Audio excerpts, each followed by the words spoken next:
Boa, Oi, boa noite, tudo bem? tudo? E aí? Só E nós? aqui, só nós sem mandar aviãozinho, né? Ângela, tu sabe que eu sempre. Foi a primeira vez hoje que eu entrei consciente, depois de bastante tempo, que, que já fica o ao vivo, né? Automaticamente. Uhum. Tô mandando aqui aviãozinho. Eu vou mandar aviãozinho também. Sabe como é que é? Pessoal, fala que vai aparecer. Sim, se assustaram com o tema. Deixa eu botar aqui uma colega minha tinha perguntado.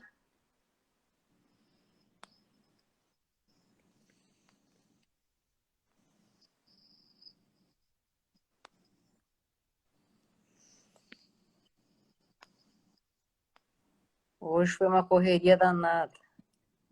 Ah, a Dani entrou. Oi, Dani. A mãe da Lia está aqui também. Tudo Olá. bom? Está dando um tempinho aqui para o pessoal ver que tá a função da live entrando, né? E a Dani é especialista em violência doméstica, né, Dani? A Dani trabalha em Santa Maria com essa área. Então ela pode dar uns pitacos aqui na live. Ah, é? Se já quiser fazer pergunta, né? Sinta-se à vontade, Dani. Não, tem que fazer pergunta para ela, porque ela que trabalha direto com isso. Tá, mas tua colega, como tua colega também. Sim.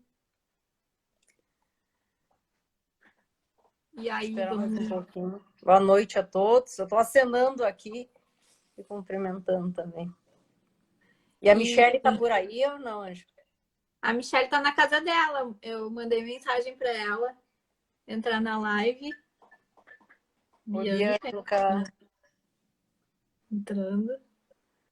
E, enfim, esse tema às vezes assusta um pouco, mas é preciso falar a respeito, né? Sim, Então, é triste por ter que falar nesse tema, né? Bater tanto nele. sim, Eu estou. estou não, eu acho que foi não digitasse alguma coisa errada, alguma coisa como defensora da vítima. Não, não, não De dá para não. qual vítima, Dani, tu tá falando? Da.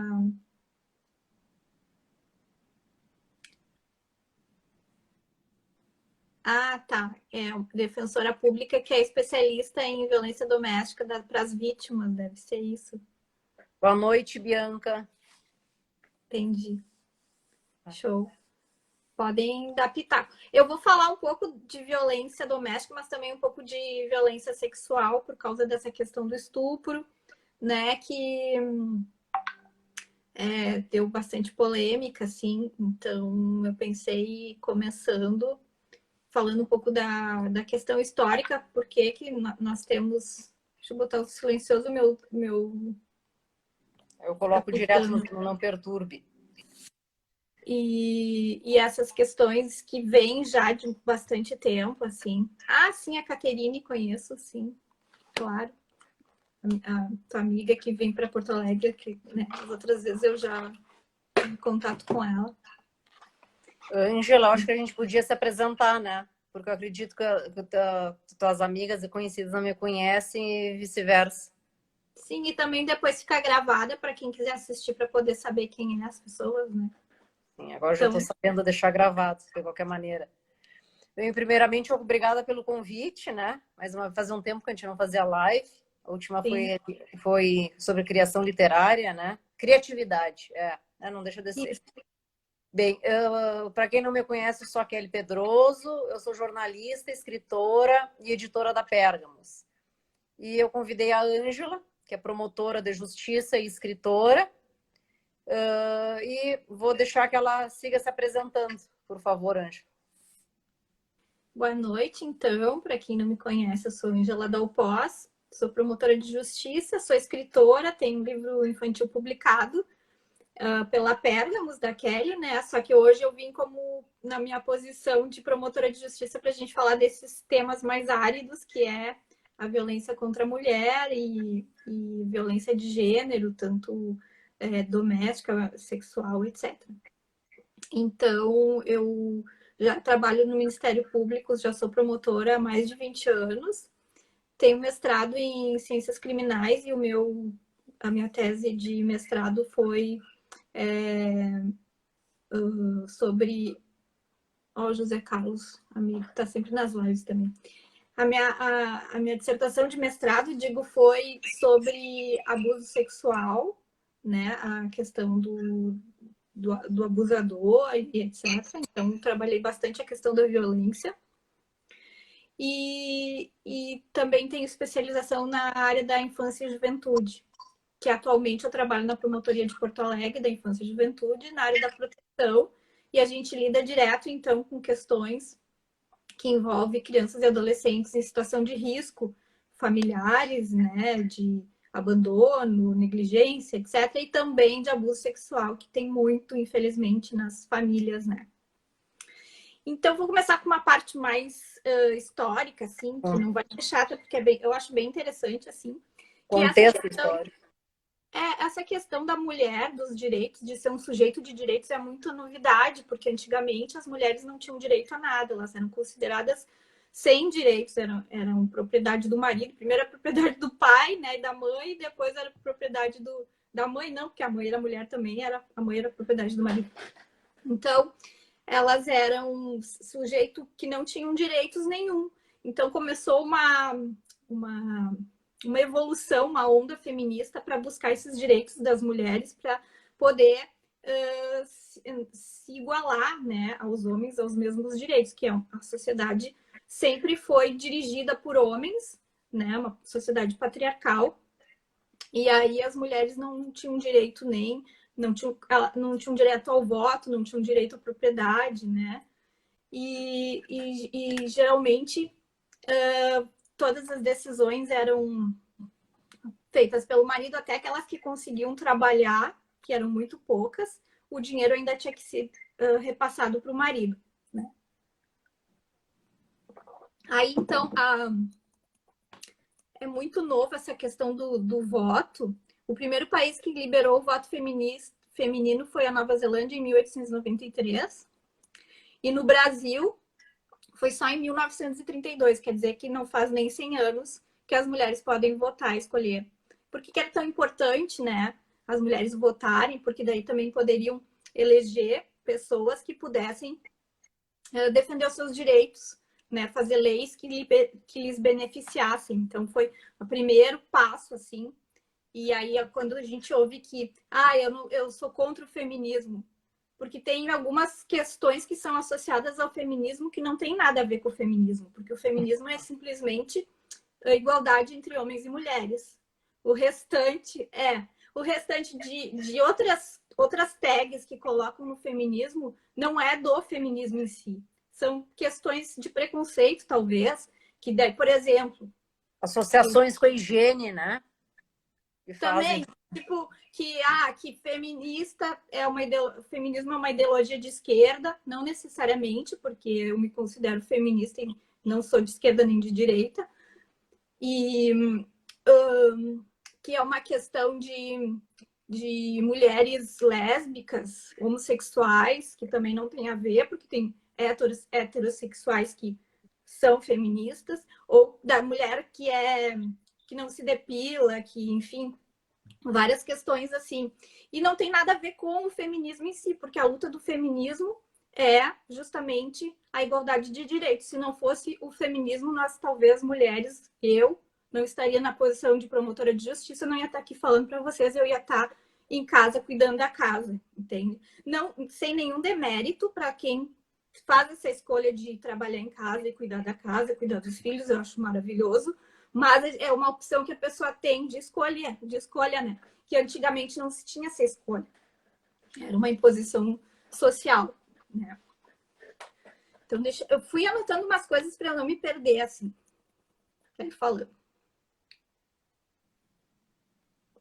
Então, o que a gente conclui? Que o que é ser mulher? Ser mulher é um conceito social que se criou pela sociedade dos homens, que é quem controlava até então, que tinha o poder na sociedade, e que disse o que é ser mulher. E isso mudou de tempos em tempos, conforme se entendia que era mais ou menos interessante para esse grupo. Então, por exemplo, na época da Inquisição, as mulheres eram taxadas por bruxas, as mulheres que eram diferentes, né? Elas eram taxadas de bruxas e queimadas nas fogueiras porque elas tinham ideias assim que eram revolucionárias e rebeldes e iam contra aquelas pessoas que dominavam, que eram os homens. Então, por isso, muitas delas foram queimadas porque elas eram ligadas ao demônio, coisas desse tipo. Posteriormente, com a ascensão do capitalismo, se entendeu que era necessário que as crianças vingassem, porque as crianças morriam muito, né? Não tinha vacina, etc. E as crianças morriam aos borbotões. Então, o que se fez? Se mudou esse conceito de ser mulher, se criou um conceito romântico de que a mulher tinha um dom especial para cuidar das crianças, porque até então isso veio para o Brasil através da Europa, né, com a colonização portuguesa. As crianças eram cuidadas pelas amas, tipo como se fosse um pet, né? As amas cuidavam, alimentavam as crianças, inclusive algumas eram enfaixadas assim e penduradas para os bichos não comer, ficavam penduradas na parede. Então, imagina se essas crianças não morriam horrores, né? Então, se então convencionou que para que as mulheres começassem a cuidar dos seus filhos e essas crianças sobrevivessem, se criou então um conceito novo de ser mulher, que era a mulher que nasceu para ser mãe, para cuidar da criança, que a mulher tinha um dom especial de cuidado, que está na genética da mulher, que a mulher nasceu para casar, cuidar da casa. Então, esse conceito de mulher recatada e do lar, né, e que veio, tinha a ver com esse conceito da época que para o capitalismo era interessante que as mulheres ficassem em casa, cuidassem dos seus filhos e fizessem eles vingarem, né, crescessem, e daí então ia ter mais mão de obra para trabalhar nas empresas, nas fábricas que estavam surgindo naquela época. Eu não sei se alguém tem alguma pergunta, podem ir fazendo, tá? Eu lembrei, aproveitando o teu gancho, né, que ainda que está na parte histórica, faltou na estrutura, história, no aspecto histórico. Lembrei da Letra Escarlate também, né? Tanto do livro quanto do filme, que foi baseado em uma história real. A infidelidade, então, nem se fala naquela época, né? Bordavam, para quem assistiu o filme, ou até mesmo leu o livro, me esqueci agora o nome da protagonista, mas para passar vergonha mesmo, né? E faziam todo tipo de exposição, humilhação, consequência, né? Infelizmente, que sofriam. Sim. Bem, então, a partir de 1950, nos Estados Unidos, nasceu uma onda feminista que começou, e que é as famosas sufragistas, que começaram a lutar pelos direitos das mulheres para votar, para então elas poderem ter direitos na sociedade, de também ocupar um lugar na área, na esfera pública, porque então elas só tinham lugar na esfera privada, dentro da sua casa, cuidando dos filhos e etc. Porque isso era o interessante. E aí começou a haver, então, todo um movimento para que essas mulheres pudessem, então, lutar pelos seus direitos e etc. Né? E aí que, com o tempo, vários países começaram a aprovar que as mulheres pudessem começar a votar, e a partir daí começou a ter mais direitos, né, para adquirir. Bom, por que eu estou falando isso, né? Porque, então, a mulher vista como um sujeito de direitos que tem que ser respeitada a sua vontade, é uma coisa muito nova, né? Não faz 100 anos quase que as mulheres puderam ter o direito de votar e começaram a participar da esfera pública e poder sair para trabalhar, etc. Porque até então, Deus o livre, tinha que cuidar dos filhos, né? Até hoje a gente tem essa cobrança desse papel de mãe, né? De quem resolve não ser mãe é até julgada né? por fazer essa escolha. Mas hoje em dia já está mudando bastante isso, mas a gente tem uma caminhada longa. Então, para dizer que feminismo não é mimimi, porque é uma coisa muito nova que até se não fosse as loucas chamadas O teu tá, translocadas. dá para te ouvir só, mas a imagem tá congelada um pouquinho.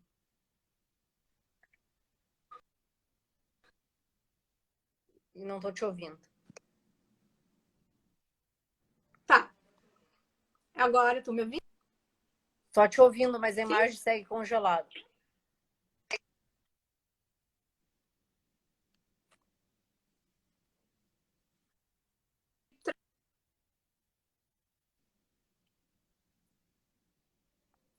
Não tá saindo som agora, Ângela. Não sei se tu pode me ouvir.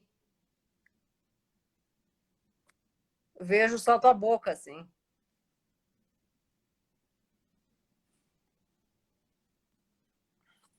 Deixa eu escrever aqui.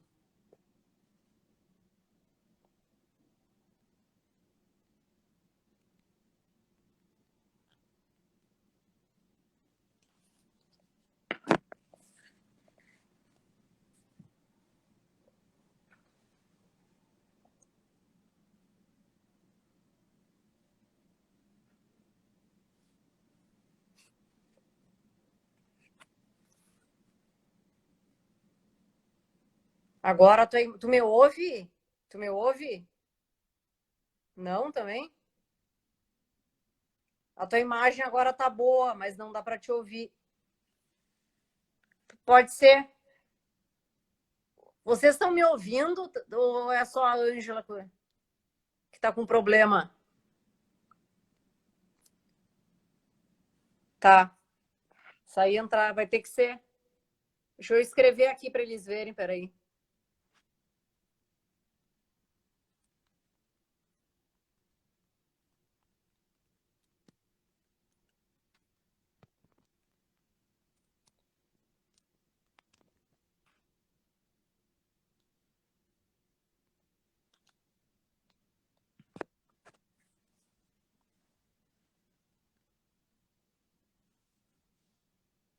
Pessoal, não sei se vocês estão me ouvindo, mas bom, ou ela saiu só, acho que caso dê problema eu saio, peraí.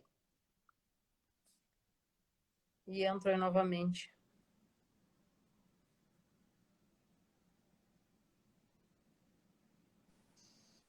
Oi, agora tá ouvindo? Agora tá. Eu ia sair, ainda bem, não precisou, que bom.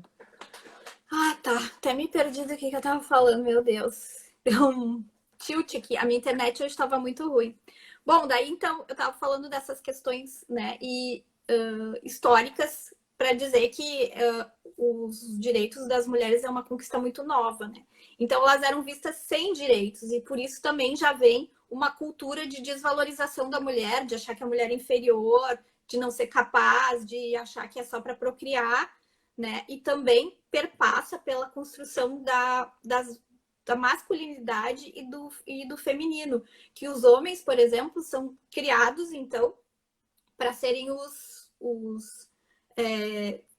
para a sua masculinidade é incentivada, a sua sexualidade é incentivada, enquanto a das mulheres é reprimida. Então, por aí já começa a ter um choque, né? De que os homens, quanto mais, digamos assim, garanhão, pegador, desde pequeno o meu filhinho vai pegar todas, não sei o quê. Não, mas a minha filha ninguém encosta. Então há uma disparidade na construção do masculino e do feminino, né? E os meninos também são criados para não demonstrar sentimentos, para serem pessoas que, tipo, são os bonzão, que são fortes, né? E isso acaba refletindo na questão da cultura do estupro, que é justamente o que eu quero entrar para falar. Tu quer falar alguma coisa, Kelly? Eu ia dizer que é como se equivalesse a uma afirmação da virilidade, né?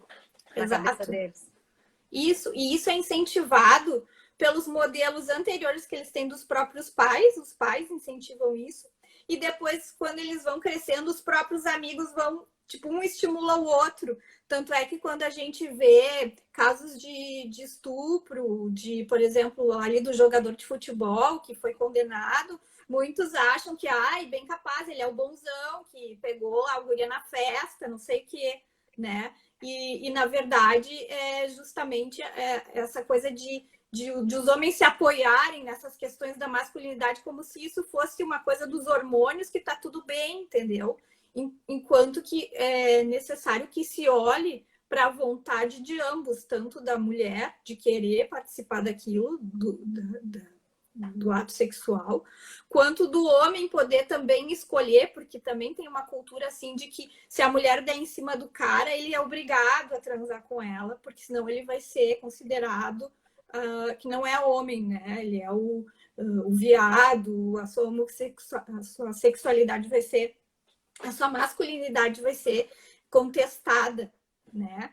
Então, é esse tipo de masculinidade tóxica que a gente vê na nossa sociedade que acaba gerando a cultura do estupro, de que quando uma mulher é vítima de estupro, ao invés de se escutar o que ela tem para dizer, começa a se perguntar que roupa que ela estava usando, onde é que ela estava, mas ela provocou, o que ela fez, mas ela mereceu, entende?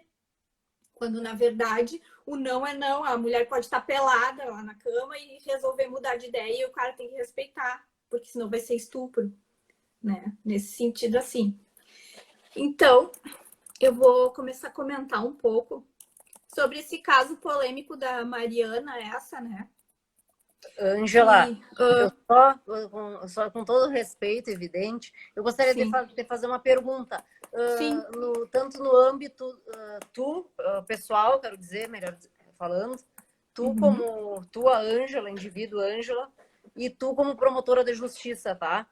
No sentido assim, ó, a cultura do estupro surgiu na década de 70, né, por feministas norte-americanas, tá?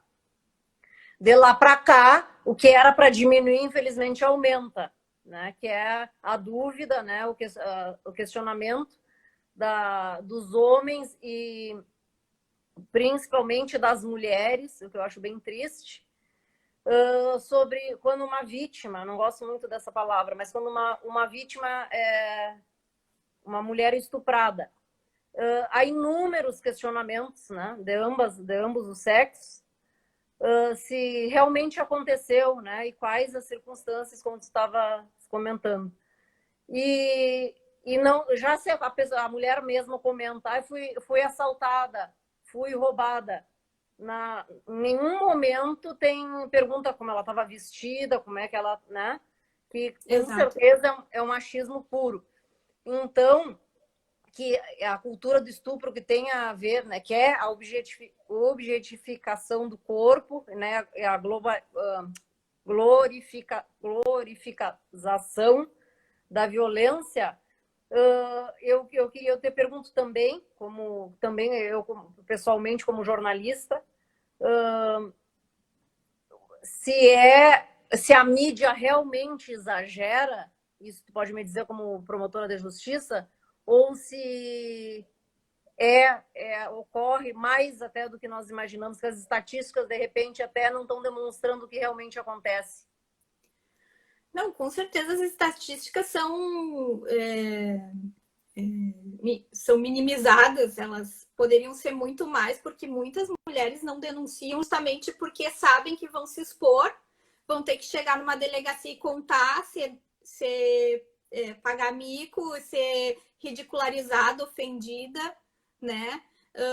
Porque daqui a pouco vão duvidar da palavra dela e ela vão questionar justamente essas questões, que roupa tava, mas será que foi bem assim? Tem certeza? Entende? E é uma vergonha, assim, né? Tu te expor, assim, tanto é que antes da reforma aqui do Código, que aumentou as penas do crime de estupro e transformou em ação pública incondicionada, até então a mulher escolhia se ela queria fazer a denúncia ou não. Ela tinha que representar e dizer: eu quero que siga o processo, porque se ela dissesse que não, daí não, o processo era arquivado. E porque se entendia que era um crime contra os costumes. E agora, depois dessa reforma, se entendeu que é um crime contra a sexualidade da pessoa, né? Então, o que aconteceu? Ela não tem mais como escolher se ela quer ou não que o cara seja processado. Se esse fato vier à tona, a pessoa vai ser processada, o Ministério Público vai oferecer a denúncia se tiver os elementos para denunciar. E os tribunais, inclusive, eles entendem que a palavra da vítima é muito importante nesses crimes, porque justamente acontece na clandestinidade, ou seja, não tem ninguém junto. O que vale é o que a pessoa está lá, só está ela e o cara. Então, se não confiar na mulher, todos vão ser absolvidos, né?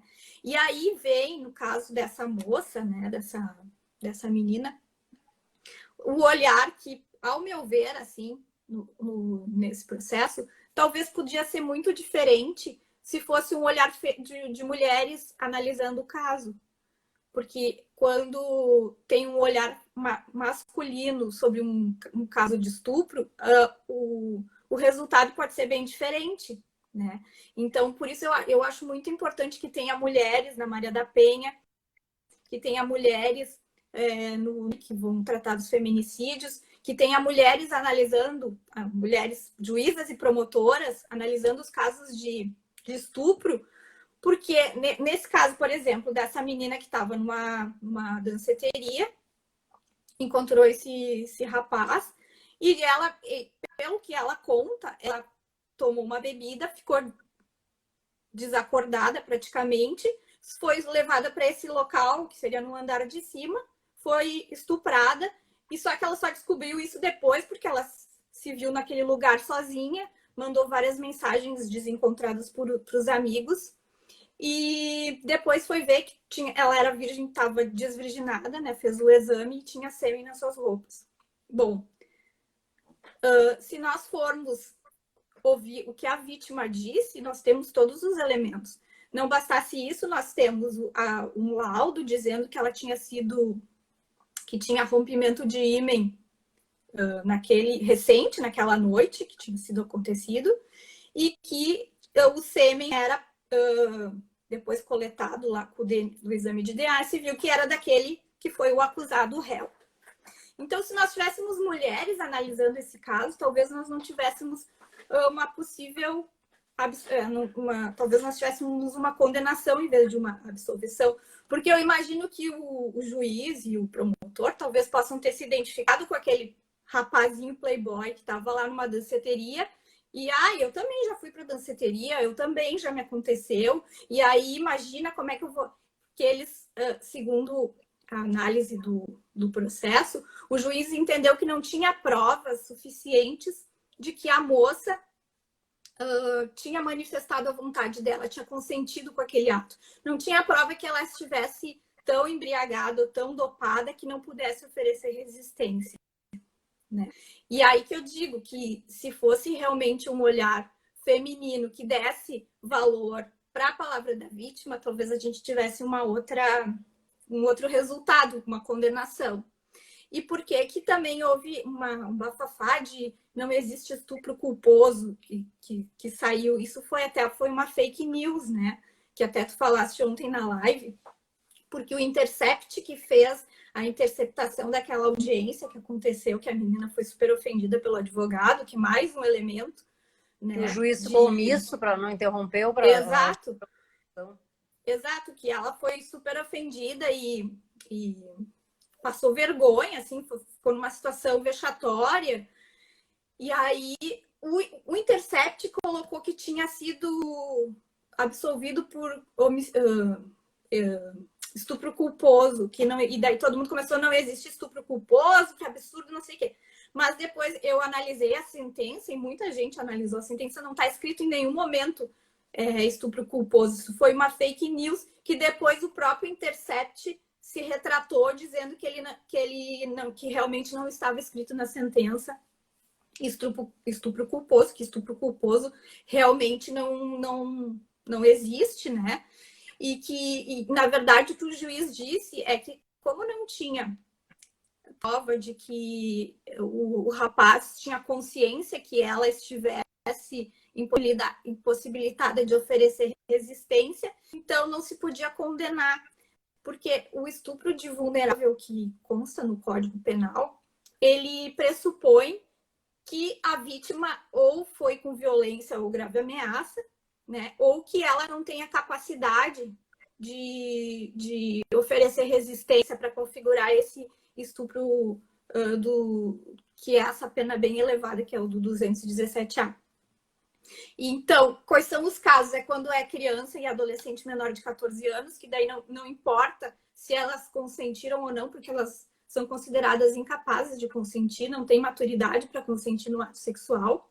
Ou pessoas débeis mentais, com problemas mentais, psíquicos, etc., que também não têm consciência para se opor. Ou uma pessoa que esteja drogada ou dopada. E que era o caso desse processo, segundo a palavra da vítima, né?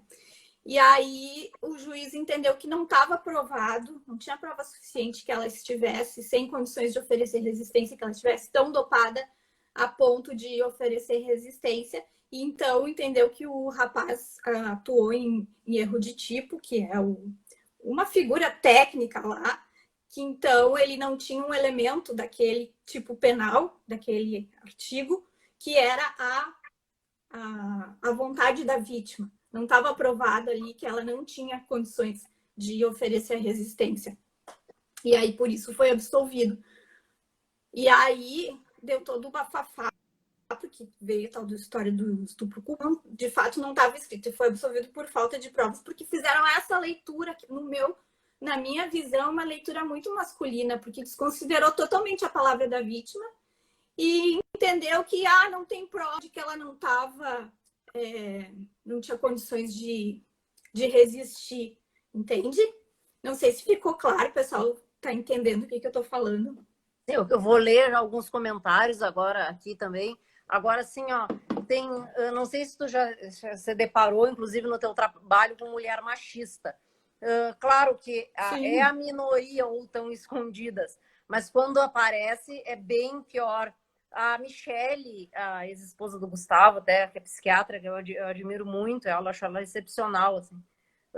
Ela até escreveu uma visão sobre o caso, esse horrendo, né? Voltado para a psiquiatria. E ali eu comecei a interagir com ela, eu e outras 2 ou 3 mulheres, justamente sobre isso. Quando mulher é machista, né? É pior ainda, infelizmente. E o caso mais recente, eu dei uma pesquisada até uns dias atrás, tem 2 anos e pouco também, que uma moça foi no interior de São Paulo, não tenho certeza, mas me parece que sim, foi estuprada por vários homens, o caso acabou sendo arquivado, a sentença foi deferida por 2 juízas. Uhum. Aí foi hoje até a Michele aí citou eu e essas outras moças que se manifestaram ali, né, assim, mostrando quanto tem de mulher machista e que às vezes é até pior que um homem, nesses casos que era para se unir, porque os homens são bem unidos, inclusive nisso, né? Sim. E aí ela escreveu um outro texto, assim, agradecendo e tal, que ela até como psiquiatra a gente tinha mudado a perspectiva dela, que ela nunca tinha, ela estava fechada, assim, numa bolha machista, mas de homem, sabe? Não tinha pensado pela outra perspectiva. Achei bacana da parte dela, foi bem, não digo humilde, mas foi bem, ela é uma baita profissional. Aqui, Sim, ó, deixa eu ler pra ti, Ângela. E agora travou. Deixa eu só comentar essa questão. Tá, pode falar, não fala à vontade, depois eu leio aqui. A voz. Tá, voltou. Todas nós fomos criadas numa sociedade patriarcal, né?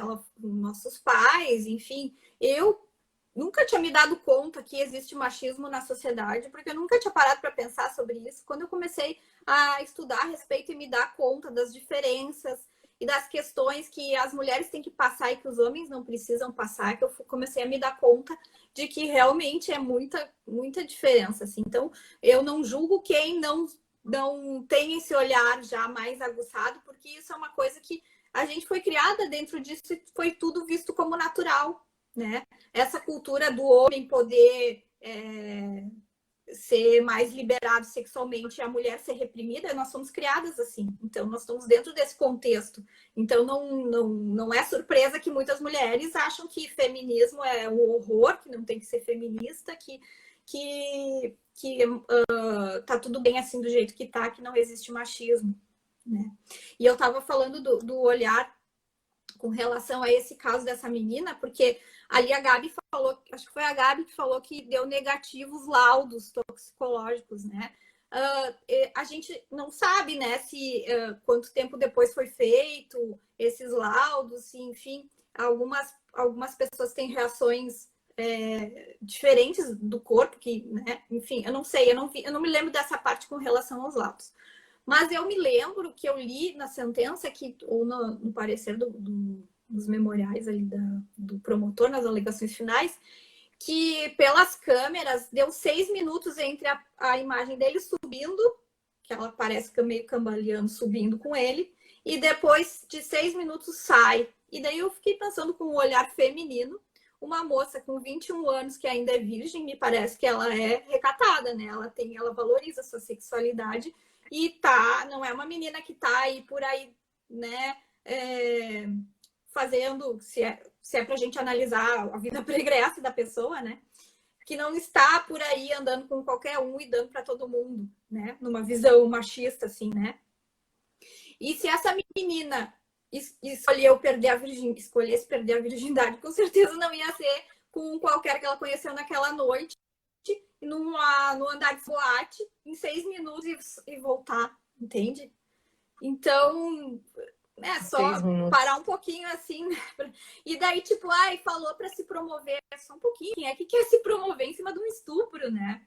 Eu não sei, a pessoa tem que ser muito louca para querer se promover, porque eu acho que é uma exposição, assim, uma coisa tão horrível, né? E aí tu vai pro DML, descobrem que tu era virgem, todo mundo fica sabendo disso, tu tem um rompimento de ímen, tem que tomar coquetéis e coquetéis contra a AIDS para tu te precaver, que é todo um procedimento médico que é feito depois para a pessoa não pegar uma doença sexualmente transmissível. Então, quem é que vai inventar, sim, essa consciência, né? Vai inventar um negócio desse, assim. Então, tipo, parece que me faltou um olhar, assim, de sensibilidade com essa vítima, sabe? E daí, na audiência, me vem aquele advogado e acaba com a guria, né? Acaba com a guria. E aí tudo bem, aí vão ter algumas pessoas que vão defender o juiz e o promotor dizendo que o advogado, no desempenho da sua tarefa de defender, ele pode falar o que ele quer, ele tem imunidade na palavra, que está até escrito no Estatuto da OAB e tal. Só que eu acho que tem limites, né? Porque é desnecessário fazer aquilo ali que ele fez com aquela vítima. Foi humilhação em cima da humilhação. Exato. Então, eu acho que já descobriram que 3 ou 4 casos anteriores dele, parecido com esse, a posição dele foi a mesma coisa, humilhar a vítima. As vítimas, no caso. E eu vejo, assim, como eu trabalhei muitos anos no crime, né? E eu vejo que, geralmente, o juiz deixa o advogado falar solto, porque, pelo princípio da ampla defesa, ele tem que poder fazer todas as provas que ele acha necessário para poder defender o réu, porque senão pode provocar nulidade. Então, os juízes também eles têm essa coisa de não podar o advogado para não anular depois o processo, porque eles vão vir alegar que foi cerceada a defesa do réu, que eles não puderam fazer as perguntas que eles quiseram, não puderam falar o que eles quiseram na defesa do réu. Então, acontece muito de haver excessos, né? Eu entendo essa parte, assim, do papel do promotor e do juiz que estavam na audiência, só que daquela forma ali, não, eu acho que não é uma coisa ilimitada que o advogado pode fazer o que quiser, falar o que quiser. Tanto é que se ele chegar a falar alguma coisa para o juiz, ele vai preso por desacato. Então, quer dizer que não é ilimitado esse poder de defesa, essa prerrogativa de poder da ampla defesa e poder utilizar e falar o que, né, amplamente para poder defender o réu. Então, nesse sentido, assim, eu acho que houve excesso, sim, e por isso deu todo esse bafafá, assim, e tudo isso. Aqui, ó, o José Carlos escreveu: a minha filha única tem 13 anos. Se algo desse nível ocorresse, eu faria a minha justiça. Não esperaria por justiça lenta. Tenho ótimos antecedentes, formação e especialização. Depois ele falou também que contrataria um bom advogado.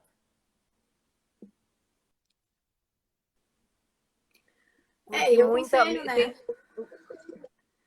Porque é fazer porque é justiça com muito as próprias mãos. é, aí vai pagar. Daí, tipo, a guria, além de ser estuprada, ainda vai ter o pai preso. Então, eu não aconselho, né? Eu acho que é melhor confiar na justiça, porque o estrago tá feito. Então, a gente tem que amenizar esse estrago, dar todo o apoio para a vítima, para ela poder estar tá segura e não exposta, né?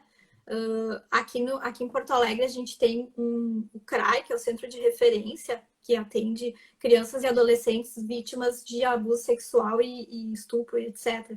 Então, é todo feito uma escuta especializada, que a criança não fique exposta, ela é ouvida por psicólogos, tudo para não revitimizar a pessoa, porque imagina, chega a criança ou a adolescente, eu falo porque geralmente as vítimas são mulheres, né? Tem poucos casos de meninos, tem também, mas poucos, muito mais de meninas, né?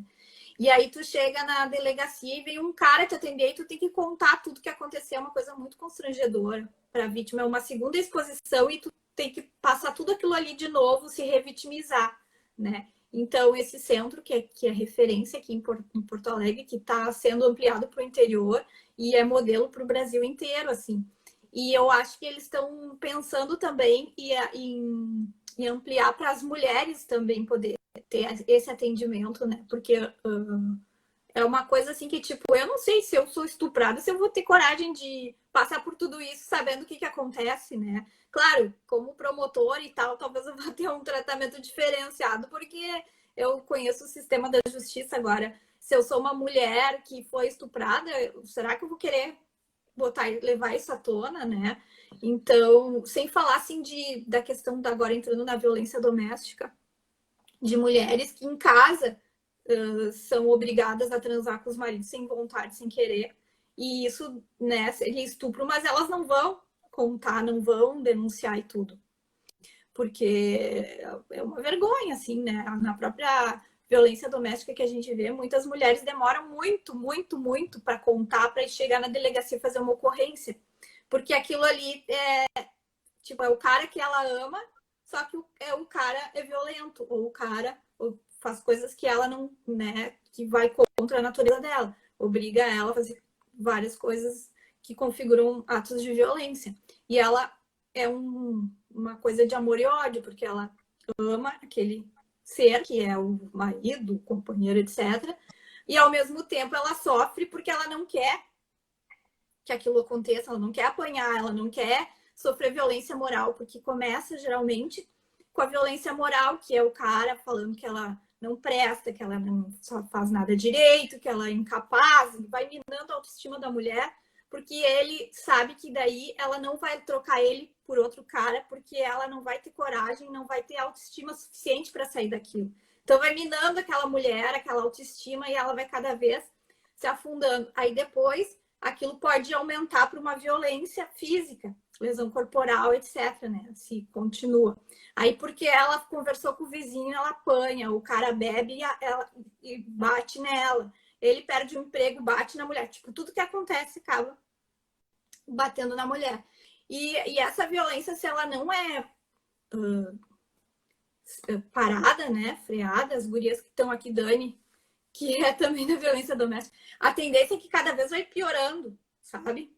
Então, quando elas têm coragem para ir denunciar, não é que elas querem que o cara seja preso ou que o cara seja punido, na verdade, elas querem que aquilo pare só, porque elas amam aquele homem, né? Então, é uma coisa maluca, assim, que até só para terminar, que às vezes não se entende, que chega na hora do processo, depois que elas denunciaram, porque quando elas denunciam, daí o cara se acalma e fica todo bonzinho e fica, ai, eu nunca mais vou fazer, eu estou arrependido. Daí começa a tratar ela que nem uma rainha. Daí chega na audiência, ela não quer mais que processar ele. Só que também na violência doméstica não cabe a ela escolher. O processo vai seguindo, depende da vontade dela. Só que ela chega lá e diz que não, que agora ele está maravilhoso, que ele mudou e tal. Aí só que depois ela volta para casa e aquela fase do romance passa e começa de novo o ciclo da violência. Daí cada vez vai sendo mais grave, sabe? E em muitos casos acaba chegando no feminicídio. E fica, é um círculo vicioso, né? e gostam muito de usar, não sei se seria a palavra correta, mas como desculpa a bebida alcoólica, que a gente sabe que qualquer pessoa fica um pouquinho até transtornada, mas não é, eu não vejo, pelo menos, como desculpa, mas sim agravante, porque a grosso modo é passar a mão na cabeça, né? Ah, não, ele fez ou ele ficou agressivo porque ele bebeu. Uhum. É que acontece isso, essa coisa de que, na verdade, elas gostam do cara que elas estão, só que elas não querem que o cara seja violento, então elas vão, quando elas chegam para denunciar, é na tentativa de fazer ele parar com a violência, não que ele seja punido. Tanto é que teve um júri polêmico aqui em Porto Alegre, que terminou o júri, não, foi em Venâncio Aires. O cara condenado por anos, assim, porque deu vários tiros na mulher, a mulher não morreu por detalhe, e daí chegou no fim do júri, ela foi lá e deu um abraço e beijou ele e deu um beijo nele. E aí todo mundo ficou indignado, mas quem essa mulher devia ter matado, não sei o quê, devia ter acertado mesmo, né? Ela vai ainda beija ele, não sei o quê.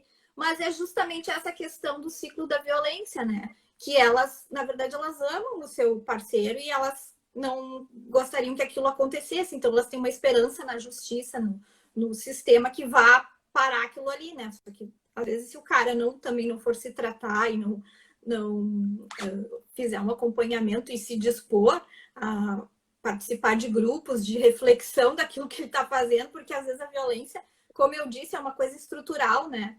Vem dessa coisa do homem ser o machão, o fortão, o que pode, e a mulher é o ser inferior que não tem direito nenhum. Isso vem ainda muito enraizado na nossa sociedade, principalmente nas camadas menos esclarecidas, assim, né?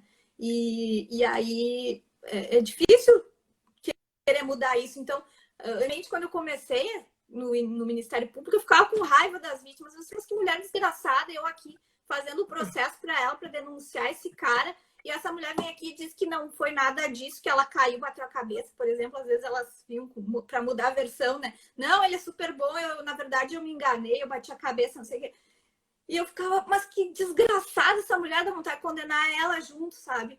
Mas depois eu fui entender que estudando essas questões de gênero e toda essa violência que vem e que a mulher tá com o cara, né? Porque ela ama, na verdade, e ela não quer a violência, ela quer o cara, mas não quer a violência. Então dá para entender por que é que elas voltam atrás, né? Então precisa ser todo um trabalho multidisciplinar, assim, para poder resolver essas questões que Mas estão... amor até por ali, né? Porque é bem que nem tu falaste, é a baixa autoestima, Sim, uma também tem essas carência coisas. muito grande, eu acredito, e então uma coisa doentia, assim. Eu E às vezes... presenciei... Não, desculpa, Anjo, Não, pode só falar. para terminar, às vezes quando elas têm a coragem daí de sair dessa relação, porque não dá mais, que esgotou, daí o cara não aceita, e aí começa a perseguir a mulher, e muitas vezes nesses casos eles matam a mulher porque eles não aceitam a separação, porque é uma coisa muito louca, assim, essa coisa da violência doméstica, dessa coisa da violência de ser, a mulher ser propriedade do marido, ela é minha, ninguém toca. E eles começam, assim, quando eles estão fazendo essa minando a autoestima e tudo, eles começam a afastar a mulher dos familiares, dos amigos, ela não pode ter amiga, não pode ter ninguém, porque daí também ele manipula, faz o que quer e a mulher não tem para quem pedir socorro, né? Por isso que na pandemia aumentou muitos casos de violência doméstica e feminicídio por conta dessa coisa de estarem os dois dentro de casa, né? E aí as coisas afloram mais e tal. Mas o delegado, aquele paulista também, recente, que forjou o suicídio da namorada, coisa bem triste, né? Você lembra da modelo? Ai, não me lembro desse. Tava em tudo que era Ai, adoro, eu noticiário. sou adore, né? Eu me esqueço muito fácil das coisas, mas Não, não me lembro desse. não, ficou bem bonito até o cara, assim, mas enfim, volta e meia tava no noticiário, fiquei sabendo até que a moça tem um parentesco lá com uma amiga minha do interior. O cara apareceu, Sim. dava a entender que era aquela briga de casal, estava cada vez mais violento, deu uma parada, aí depois passou um tempinho, assim, aí constatou que essa modelo tinha sido suicídio. Só que aí foram, né, profissionais, assim, com anos de corrida, de experiência, aí conseguiram comprovar que o cara forjou tudo, ele tinha matado a namorada, e disse tanto para um delegado, tanto para a polícia quanto para a mídia, que tinha sido suicídio. Foi esse ano ainda. Aham. Foi bem mais pro início do ano. E eu presenciei, sabe, eu já morava aqui em Porto Alegre, mas numa época que eu ia com frequência para o interior, aquela época da boate, entrega a idade, tava ruim e tal, tava passeando de carro com o namorado, e foi bem pertinho, uma quadra e meia da boate. Eles estavam bem na esquina, assim, um casal. O cara tava que batia na namorada. Né, dava a entender que era namorada. Acho que pela idade estavam longe de ser assim, marido e mulher. Mas batia com vontade. E eu até que chamei a atenção do meu namorado, né, na época. Eu disse assim, olha ali. Ele parou, tinha uma pampa, eu lembro, branca. Ele parou e disse assim, agora eu quero ver ele se meter com alguém do tamanho dele, né? E ele não chegou batendo, mas ele puxou o cara com força. Ele é um homem assim, quase 1,80 m. Olha, a guria Aham. começou a espernear, a gritar, subiu nas costas do meu namorado, na verdade montou assim como se fosse cavalinho, sabe? Aham. E gritar, acho que ia chamar a polícia. E foi, se agarrou e puxava dos cabelos dele, até que ele pegou e atirou ela e disse assim, bom, então fica apanhando se tu gosta. Foi bem assim, foi grosseiro, até foi Sim. horrível a situação. E aí os dois, não sei se assustaram, ele disse que ia na polícia, alguma coisa, ele deu um susto, mas eu lembro que ele jogou ela longe até. E aí eles entraram no carro deles e saíram. Mas a coisa mais horrível foi assim presenciar. Eu fiquei dentro do carro Sim. e ele foi lá tentar Aham. ajudar a resolver a situação, mas só piorou. Aham. Aqui É. a Rabi escreveu: a vítima muitas vezes acha que é ela que é a errada. E muitas vezes aceita isso, porque não vê ele como culpado. É bem isso, amor e ódio. Porque essa violência ela tá tão naturalizada às vezes, né? Da mulher também apanhava do pai, uma coisa que elas já viam desse jeito, né? E acaba que por meio da violência de amar e acaba repetindo. Então é bem complicado, assim, é uma coisa bem estrutural assim da nossa sociedade. Por isso que eu falei dessas questões históricas e tudo isso que vem junto, né? Tanto com a questão dos direitos das mulheres, de poder ser respeitada nos seus direitos, quanto a questão da sexualidade, que para os homens é estimulada e para as mulheres é reprimida, né? Que daí dá esse choque de que os homens acham que pode fazer tudo com relação à mulher, que ela tem que se submeter à sua vontade, né? E não aceitam o não da mulher. E acaba dando essas questões aí, né? Que acaba na justiça, como esse caso, né? Que a gente E vê. Ângela, e tu Eu acha que é acho que acaba. possível Tu acha que é possível mudar essa triste realidade? Eu acho que Além das as novas. denúncias, além de mais denúncias, o que tu acha que é possível fazer? Eu acho que é uma caminhada que a gente já está começando, assim, e poder criar os meninos com uma nova visão de uma masculinidade menos tóxica, ou sejam, os meninos que respeitem aprendam desde cedo a respeitar as mulheres, a valorizar a mulher, né? E que não sejam reprimidos nos seus sentimentos, poderem também eles expressar os seus sentimentos, porque os homens são reprimidos, né? Não podem mostrar, não podem chorar, porque senão é mulherzinha. Tudo que é coisa do feminino é negado nos homens, né? Eles querem só mostrar força e que a sexualidade que eles são os garanhões e colocar nessa coisa da masculinidade assim de uma forma até agressiva, né? Então a gente poder daqui a pouco falar muito sobre isso e essa nova geração poder ser criada de uma forma mais saudável, assim, né? Com valores de respeito às mulheres. Da Eu acho que é o igualdade, né? caminho. Eu acho que o caminho é esse, assim. Pessoal, vocês gostariam de... Nós temos aqui, pelo menos para mim, 2 minutos, Ângela, se o Instagram não nos cortar. Vocês Sim. gostariam de fazer alguma pergunta? Fiquem à vontade. Acho que o pessoal perguntou bastante, já comentou, né? Comentou, E entrou algumas pessoas agora, no finalzinho. entraram. É. Uhum.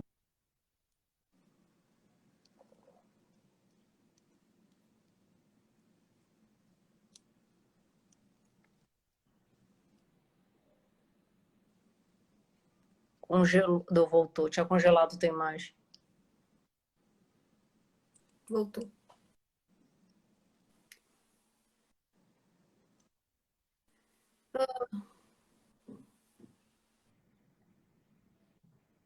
Tá, vai e volta, né? Quero te agradecer as questões dos direitos das mulheres, né? E poder também esclarecer, tirar um pouco desse ranço contra o feminismo, porque graças a Deus, graças a Deus, não. Graças ao feminismo que a gente está aqui podendo ser mulheres modernas e sonhos e tudo mais. Então, poder falar dessas questões assim, da realidade, quanto mais a gente conversar sobre isso. Sim, com certeza. Um a um, né? Não deixa de ser, claro, é um abismo de como eu vou exemplificar, mas ao mesmo tempo acho que dá para comparar. É que nem conquistar o leitor, né? É unitário, assim, né? Passar por tentar tirar aquela ideia de machismo que já está enraizado, né? Que eu acho que fica mais mesmo para essa próxima geração de pais, no caso. A Rádia que está dizendo, gurias, foi ótimo o assunto, parabéns. Obrigada, Rádia. Eu acho que é uma coisa também a gente se dar conta, parar e tomar consciência, né? Porque a gente vai muito no piloto automático e não se dá conta. Eu muitas vezes, às vezes, faço umas afirmações assim, não, mas só um pouquinho, eu tô julgando, eu tô sendo machista. Porque a gente foi criada desse jeito e a primeira tendência é sempre querer julgar a mulher. E aí eu me flagro também, às vezes. A gente tem que parar e pensar, não, mas só um pouquinho. Ela não é culpada, que é o tema da nossa live, né? O título. A culpa não é da mulher, não é da roupa que ela usa, não é do jeito que ela fala, não é onde é que ela estava, não é o horário, não é. Ela tem direito de estar do jeito que ela estiver e tem que ser respeitada. Se ela disser não, é não, entende? Não. Então essa cultura que tem que ser preservada e prosperar. Essa visão deturpada, né? Eu já me flagrei, Exato. me flagro em alguns momentos também. Eu encontrei, relendo alguns textos também de gaveta, algumas crônicas bem machistas. Eu disse, meu Deus, como é que... Algumas foram para livro até, na época. Mas é uma coisa que passa meio batido até, né? Por ter me criado no interior. Exato. E a gente não se dá conta. Daí, quando começa a pensar e começa a vir essas polêmicas, assim, a gente para dar uma refletir. Dar uma sacudida.